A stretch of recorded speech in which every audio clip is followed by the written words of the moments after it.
The warning. The Galactic Assembly Hall floated in the void between stars, a massive structure built by 100 civilizations over 10,000 years. Inside its crystalline walls, 347 species gathered for the monthly council session. The chamber was a marvel of engineering, with gravity fields adjusted for each delegation and atmosphere bubbles protecting those who breathed different gases. At the center platform stood Supreme Overlord Draxon of the Korvath Dominion. His species had ruled over 60 star systems for the past 2 millennia. The Korvath were impressive beings standing nearly 3 meters tall with chitinous armor covering their bodies and 4 powerful arms ending in sharp talons. Their red eyes glowed with confidence as Draxon addressed the assembly. The frontier region designated as Sector 792 contains 15 habitable worlds, Draxon announced. His voice translated through quantum communicators into every language present. These worlds are poorly utilized by a primitive species that has only been traveling between stars for 400 years. The Korvath Dominion formally requests authorization to claim these territories for proper development. Murmurs rippled through the assembly. Some species nodded in agreement. The Korvath were powerful and few wanted to oppose them. Their military consisted of 8,000 warships, and their population numbered over 300 billion across their empire. They had the resources and strength to enforce their will. In a modest section of the assembly sat the human delegation. Ambassador Elena Rodriguez represented Earth and its colonies. She was a small woman compared to most species present, wearing a simple blue uniform with Earth symbol on her shoulder. Her dark hair was tied back and her brown eyes remained calm as she listened to Draxon's proposal. She had heard speeches like this before in her 30 years of diplomatic service. The primitives Overlord Draxon mentions are humans, Elena said quietly, standing from her seat. Those 15 worlds contain 12 million of our people. They are farmers, scientists, families building new lives. We have legal settlement rights granted by this very assembly 4 centuries ago. Draxon turned his massive head toward her. Legal rights can be revised when more capable species require the resources. Your people lack the technology and population to properly utilize these worlds. The Korvath will bring efficiency and order. Before Elena could respond, a section of the assembly hall filled with soft blue light. From the ancient witness delegation, a figure rose slowly. Elder Thyrol was old beyond imagination. His species, the Witnesses, had been exploring the galaxy for 8 million years. They had watched empires rise and fall like waves.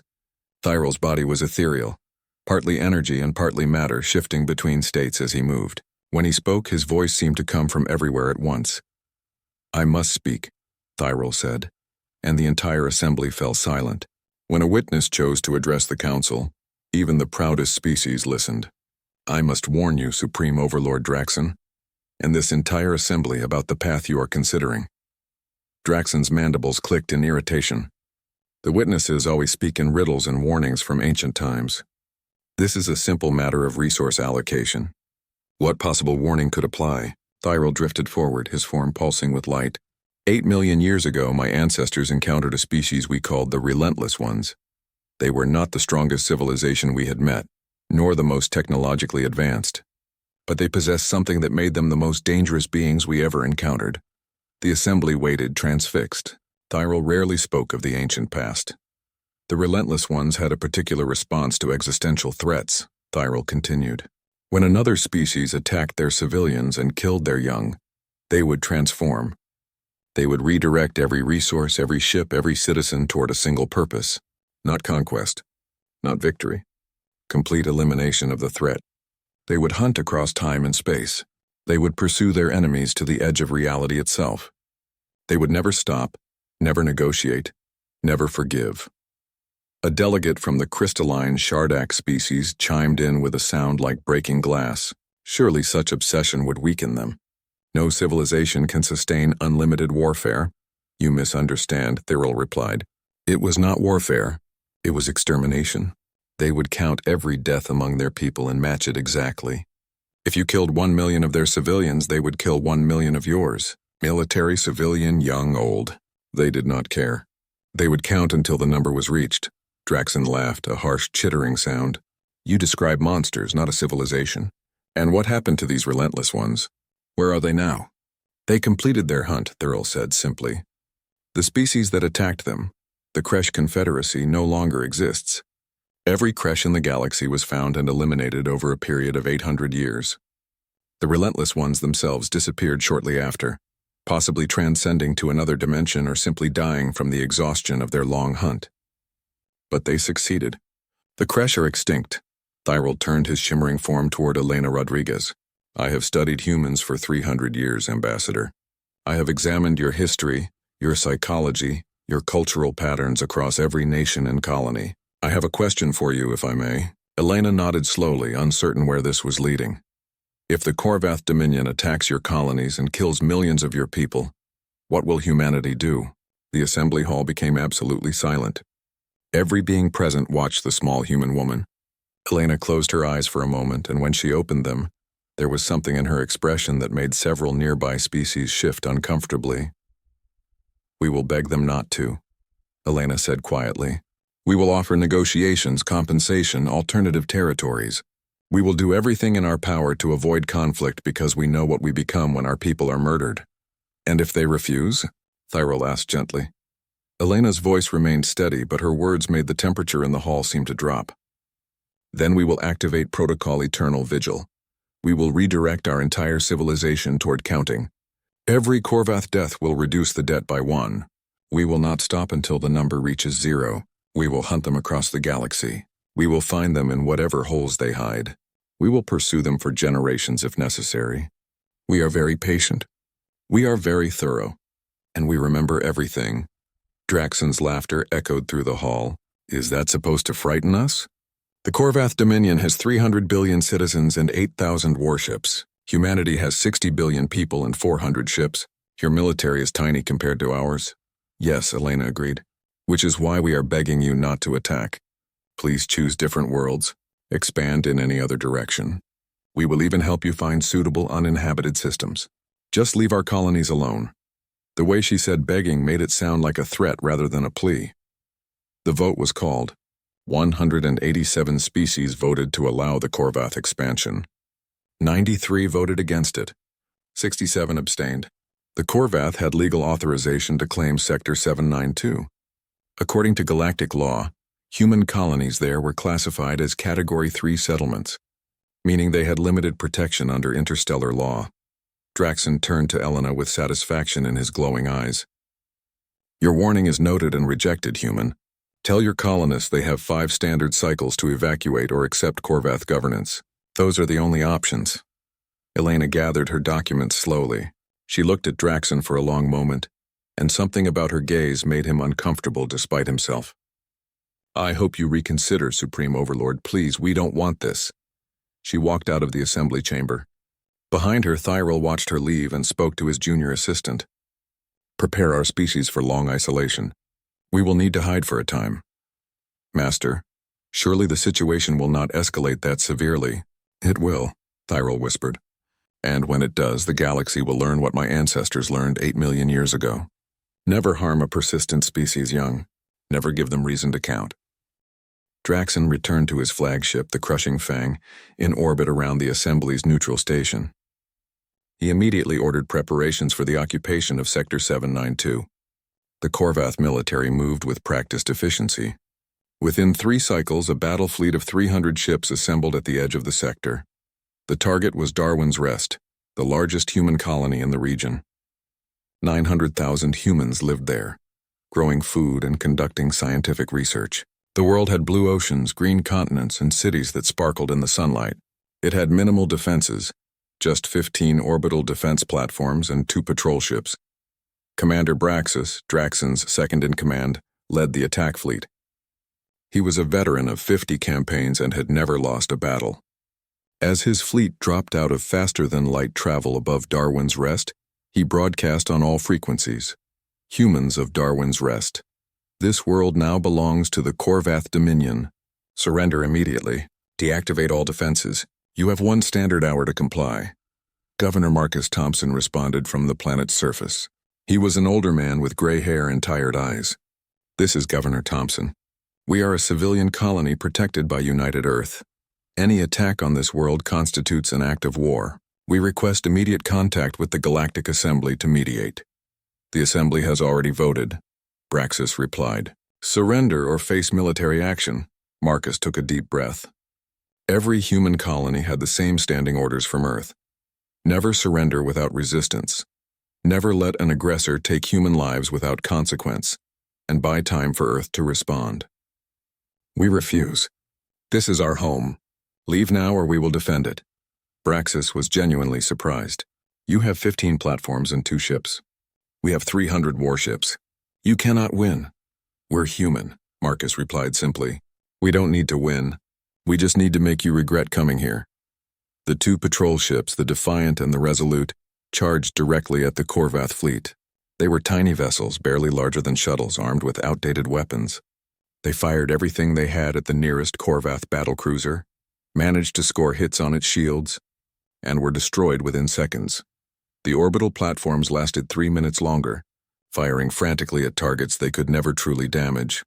Then Braxis gave the order that would change galactic history forever. Begin planetary bombardment. Target the cities. Leave no survivors to resist occupation. Plasma beams lanced down from orbit, turning buildings to vapor. Kinetic projectiles fell like meteors, creating massive craters where neighborhoods had stood. The bombardment was methodical and thorough. Braxis wanted to ensure complete submission. Governor Thompson held his granddaughter as the command center shook around them. The little girl, only 5 years old, looked up at him with confused eyes. "Grandpa, why are they hurting us?" "Because they're strong," Marcus whispered. "And they think that makes them right." The ceiling collapsed. The bombardment continued for 4 hours. When it ended, 897,000 humans were dead. Only 3,000 survived, mostly those who had been in deep underground facilities. Korvath troops landed and began processing the survivors for transport to labor camps. Braxis reported to Draxon with satisfaction. Darwin's Rest has been pacified. Resistance was minimal. Casualties were acceptable. The sector is now under our control. Excellent, Draxon replied. Send a message to all remaining human colonies in the sector. They will surrender immediately or face the same fate. The message was transmitted across the region. It reached Earth 7 days later through an automated relay drone that had been hiding in the system's outer asteroid belt. President James. Chen received the transmission in the middle of the night at the United Earth headquarters. He watched footage of Darwin's Rest burning. He watched Korvath soldiers dragging human children onto transport ships. He watched bodies being collected by automated machines. He sat in silence for 20 minutes after the video ended. His military advisors waited.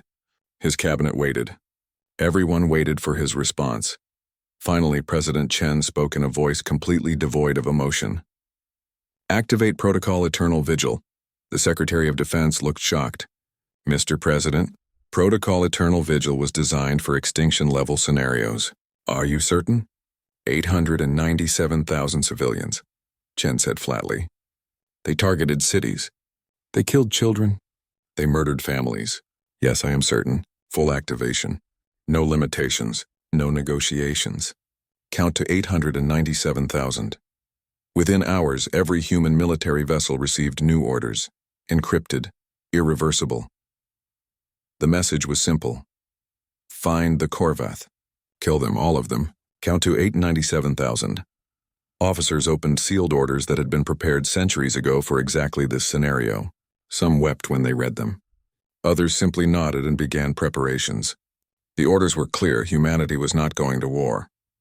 War implied the possibility of victory, negotiation, or surrender. This was elimination. President Chen addressed the Galactic Assembly via emergency broadcast. He appeared calm, almost serene, standing before the flags of Earth's nations. This message is for the Galactic Assembly and the Korvath Dominion. You were warned. Elder Thyrol told you exactly what would happen. Ambassador Rodriguez begged you to choose a different path. You refused to listen. He paused, looking directly into the camera. 897,000 human civilians have been murdered. The Korvath Dominion has 48 standard hours to surrender Supreme Overlord Draxon and every officer involved in the attack on Darwin's Rest. Release all human prisoners unharmed. If you comply, we will limit our response to those directly responsible. Another pause. If you do not comply, we will not declare war. Instead, we declare counting. We will find every Korvath, every soldier. Every civilian, every child. We will hunt you across the galaxy and beyond. We will count to 897,000. Every Korvath death reduces that number by 1. When we reach 0, we will stop. Not before. He leaned forward slightly. Run. Hide. Scatter across the universe. We will find you. We are patient. We are thorough. And we never forget. The count begins in 48 hours. This is not a threat. This is mathematics. The transmission ended. On the Korvath home world, Draxon watched the human president's message and laughed. His advisors laughed with him. 300 billion Korvath against 60 billion humans. 8,000 warships against 400. The humans were delusional. Ignore their theatrics, Draxon ordered. Prepare our defenses for their inevitable attack. When they come with their tiny fleet, we will crush them, and then take Earth itself. The 48 hours passed. Nothing happened. No human fleets appeared. No attacks were launched. The galaxy began to relax. Perhaps the humans had been bluffing after all. Then, on the 49th hour, Draxon's personal estate on the Korvath homeworld exploded. His mate and 3 offspring died instantly. Security forces found evidence of human infiltration. On the wall of the burning compound, written in Korvath script that glowed in the firelight, was a simple message. 996 remaining. We have started counting. The hunt begins. The explosion at Draxon's estate was only the beginning. Within the first week, 23 more attacks struck Korvath targets across their empire. A military shipyard orbiting their industrial world, Korvax Prime, disappeared in a brilliant flash of light. An ammunition depot on their fortress moon exploded with such force that debris rained down on the planet below for 3 days. A convoy of transport ships carrying Korvath officials vanished between star systems, without any distress signals or wreckage. The attacks made no tactical sense to Korvath military analysts. Human forces appeared in systems that should have been impossible to reach without detection. They struck with surgical precision, destroyed their targets, and disappeared before reinforcements could arrive. The few times Korvath forces managed to corner human vessels, the humans fought to the last breath, often destroying their own ships rather than allow capture. But the humans were not limiting themselves to military targets. That would have been predictable. That would have been conventional warfare. Instead, they attacked everything. Civilian shipping lanes, trading posts, mining colonies, agricultural stations, research facilities. Anywhere a Korvath lived, worked, or traveled, they were now vulnerable. 3 weeks after Darwin's rest, every Korvath citizen woke to find a new broadcast on their communication devices. It was an elderly human woman with silver hair and gentle eyes. She sat at a simple desk with a plain background. No weapons, no military uniforms, just an old woman and a data tablet. "My name is Dr. Sarah Mitchell," she said in flawless Korvath language. "I was a physician on Darwin's rest. I treated broken bones, delivered babies, and helped families stay healthy for 40 years. My son, my daughter-in-law, and my 4 grandchildren died when you bombed our world. I survived because I was on a medical supply run to another colony." She held up her tablet. "This is a list of every person who died on Darwin's rest. 897,000 names. We know every single one. Their ages, their occupations, their families, their dreams. We remember them all. My granddaughter Emma was 7 years old. She wanted to be a veterinarian. She loved animals and would rescue injured creatures she found in the fields. She died in her school when your plasma beam struck." Dr. Mitchell's expression remained calm, but her voice grew harder. "We will read these names aloud, one at a time, across Korvath space. Every time a Korvath dies, we will cross off one name from this list. We are currently at name number 4,612. We have a very long way to go." The count continues.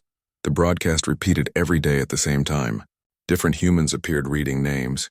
Sometimes military officers in uniform, sometimes scientists, sometimes farmers who had lost everything. They read the names slowly and clearly, making sure every Korvath could hear them.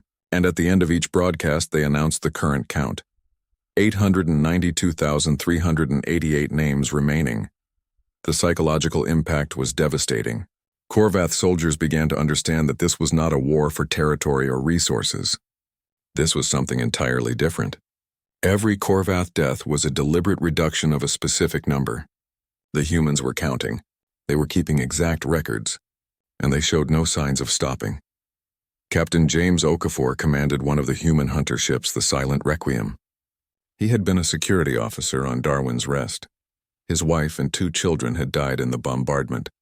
Now he led a crew of 15, all survivors from the colony. They had volunteered for the most dangerous assignments, tracking Corvath officers across the galaxy. The Silent Requiem was a modified stealth frigate, equipped with advanced sensor masking and long-range weapons. It could hide in the shadow of asteroids, in the radiation of dying stars, in the debris fields of destroyed stations. It would wait for weeks if necessary, watching and learning enemy patterns. Their current target was Commander Braxis himself, the officer who had ordered the bombardment of Darwin's Rest. Intelligence suggested he was traveling through the Corvath trade routes, inspecting military installations. The Silent Requiem followed at a distance, always 3 or 4 jumps behind, gathering information. He thinks he's safe because he stays in heavily defended systems, Lieutenant Maya Torres said, studying her displays. She had been a school teacher on Darwin's Rest. Her entire class of 30 children had died.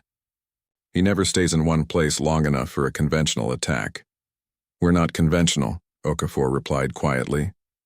We're patient. They tracked Braxis for 2 months. They learned his schedule, his security protocols, his preferred routes. They identified a vulnerable moment when his flagship would be traveling through a nebula that interfered with sensors. The Silent Requiem positioned itself along his projected path and waited. When Braxis's flagship, the Iron Mandate, entered the nebula, the Silent Requiem fired a spread of torpedoes from point-blank range. The torpedoes were modified with Corvath identification codes stolen from captured equipment. The Iron Mandate's defenses did not recognize them as threats until it was too late. The bridge of the Iron Mandate exploded. Braxis died instantly along with 200 of his crew. The Silent Requiem vanished back into the nebula before other Corvath ships could respond. That evening, Dr. Mitchell appeared on Corvath broadcasts again. Commander Braxis officer identification KB7793 has been eliminated. He was directly responsible for ordering the bombardment of Darwin's Rest and the deaths of 897,000 civilians. 201 Corvath military personnel died with him. The count now stands at 892,187 names remaining. She paused. To the Corvath people, we are not your enemies. We never wanted this. But your leaders chose to murder our families. Every name on our list will be honored. Every death will be accounted for. The count continues. In the Galactic Assembly, species began to panic. The Corvath ambassador demanded intervention. The humans are violating every rule of civilized warfare. They are targeting civilians. They are refusing to negotiate. You must stop them. Ambassador Elena Rodriguez sat at her delegation desk looking older and more tired than before. We are violating the rules of warfare? Your empire killed nearly 1 million farmers, teachers, scientists, and children. You started this. We are finishing it. But the innocent Corvath civilians who are dying, a delegate from the Crystalline Choir protested. We're living in an empire built on conquest and oppression. Elena interrupted. The Corvath Dominion has conquered 60 star systems over 2,000 years. They have killed billions. They have enslaved countless species. Where was the Galactic Assembly when they committed those atrocities? Where were the rules of civilized warfare then? The chamber fell silent. We are counting to 897,000, Elena continued. When we reach 0, we will stop. Not because we have to, but because we said we would. We keep our promises, unlike empires that promise peace and deliver death. Elder Thyril spoke from his delegation area. The question is not whether humanity is justified. The question is whether other species will learn the lesson. He turned his shimmering form to address the entire assembly. Has anyone else attacked human civilians since Darwin's Rest? The chamber remained silent. No one had. Every species in the galaxy now gave human colonies the widest possible space. Human ships traveled safely through regions that had once been pirate havens. Trade agreements heavily favored humans because no one wanted to risk offending them. That is the purpose of this demonstration, Thyril continued. Humans are teaching the galaxy a lesson. A brutal lesson, certainly. A horrific lesson, undoubtedly. But an effective one. They are ensuring that no species will ever attack human civilians again. In that regard, they have already succeeded. The Korvath Empire began to fracture. Outer colonies started surrendering to human forces, begging for mercy. Some received it. Humans would accept surrender if the colony handed over anyone who had participated in the Darwin's Rest attack. These individuals were taken away and never seen again. Colonies that cooperated were left alone, though under human surveillance. Colonies that resisted were destroyed completely. The humans made no distinction between military and civilian targets in these cases. If you resisted, everyone died. Supreme Overlord Draxon, now in hiding, watched his empire crumble. He had relocated to a secret bunker deep beneath the surface of an uninhabited moon in a remote system. He was protected by his most elite guards and surrounded by detection equipment. He still believed he could win if he could just find a way to strike back at Earth directly. He ordered a desperate gambit. A Korvath strike force attacked a human medical convoy in neutral space. The convoy consisted of 3 hospital ships marked with clear medical symbols.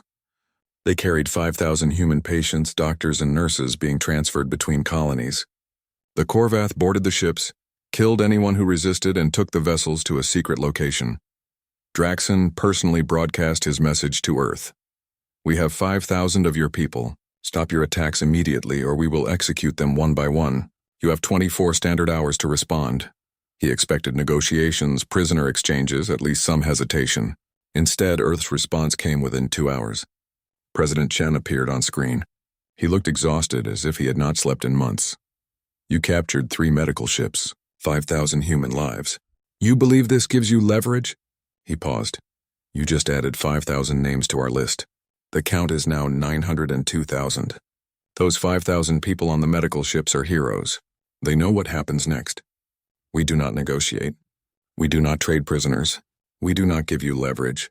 Everyone involved in capturing those ships will die. Every Korvath who knows where those ships are will die. And if you harm even one person on those ships, we will kill 10,000 Korvath for each one." The transmission ended.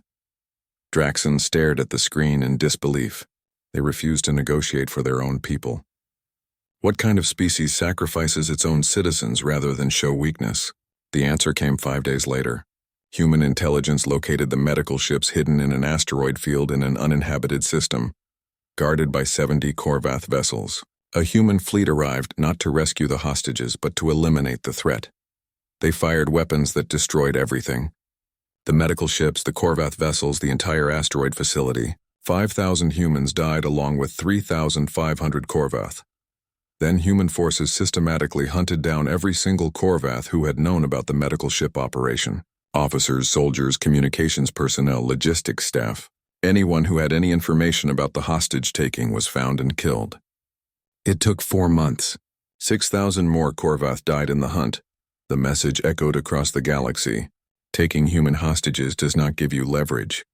It adds to the count and ensures that everyone involved dies, including the hostages themselves. The Korvath Civil War began shortly after. Some factions wanted to surrender Draxon and all officers responsible for Darwin's Rest.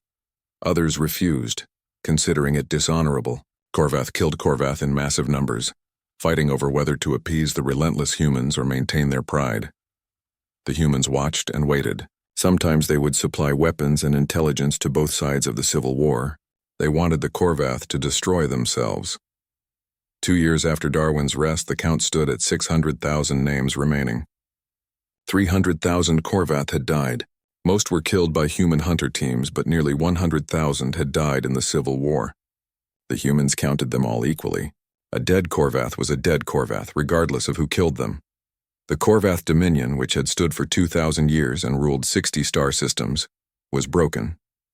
What remained were scattered refugees, hidden colonies, and individuals using false identities to blend into other species' populations. Captain Okafor and the Silent Requiem continued their hunt. They were now tracking General Thrakis, who had commanded the Korvath ground forces during the occupation of Darwin's Rest. Intelligence suggested he was hiding on a remote trading station in neutral territory, working as a cargo inspector under a false identity. The Silent Requiem docked at the station quietly. Okafor's team went in wearing civilian clothes armed with concealed weapons. They found Thrakis in a warehouse exactly where intelligence had predicted. He was inspecting shipping containers, his distinctive armor hidden beneath workers' clothing. But his eyes gave him away. When Thrakus saw Okafor and his team, he knew immediately that his hiding was over. "Please," Thrakus said in broken human language. "I was following orders. I have offspring now." "They are innocent," Okafor walked up to him slowly. Behind him, the rest of his team secured the area. "You personally oversaw the enslavement of 3,000 survivors," Okafor said quietly. "You loaded children onto transport ships. You separated families. Did any of them beg you for mercy?" "It was war," Thrakus whispered. "No," Okafor replied. "It was murder. And this is justice," he fired once. Clean and precise. Thrakus's name was crossed off the list. Okafor and his team left the station before station security even knew anything had happened. This scene repeated thousands of times across the galaxy. Human teams hunting down every officer, every soldier who had participated in the Darwin's Rest attack. The Korvath learned that there was no hiding. Humans would wait years if necessary. They would track false identities, follow family connections, infiltrate communities, and watch suspects for months before striking. Some Korvath chose suicide rather than face the humans, but even those deaths counted toward the total. 4 years after Darwin's Rest, the count reached 100,000 names remaining. 800,000 Korvath had died. The galaxy watched in horror and awe as humanity demonstrated patience that seemed beyond mortal comprehension. On the Korvath homeworld, billions of civilians lived under human occupation. They could go about their daily lives, but human surveillance was absolute. Satellites watched from orbit. Drones monitored cities. Human peacekeepers stood at checkpoints. The Korvath were not prisoners exactly, but they were not free. A resistance movement formed, calling themselves the Talon of Vengeance. They planted a bomb in a human administrative building, killing 20 human personnel and 30 Korvath civilians who worked there. The human response was swift and terrible. Every member of the Talon of Vengeance was hunted down within 1 week. Not just the members who planted the bomb, but everyone who had known about the resistance and not reported it. 4,000 Korvath died in the purge. Then the humans broadcast a message across the homeworld. "You are alive because we allow it. You will remain alive as long as you remain peaceful. Any attack on human personnel will result in 1,000 Korvath deaths for every human killed. This is not negotiable. This is survival. Choose wisely." There were no more resistance attacks. 6 years after Darwin's Rest, the count reached 10,000 names remaining. 887,000 Korvath had died. Supreme Overlord Draxon was still alive somewhere, and the hunt continued relentlessly. The Silent Requiem received new intelligence. Draxon had been located on a forgotten research station orbiting a dying star in unclaimed space. He was protected by his last remaining loyal guards, fewer than 100 soldiers who still believed in the Korvath dream of empire. "Captain, Okafor gathered his crew for one final mission. This is what we've been working toward for 6 years," he said quietly. "Draxon ordered the attack that killed our families. He laughed at the warnings. He started this count, and now we finish it." The Silent Requiem approached the research station in complete stealth, hidden in the radiation of the dying star. They waited for 3 weeks, studying the station,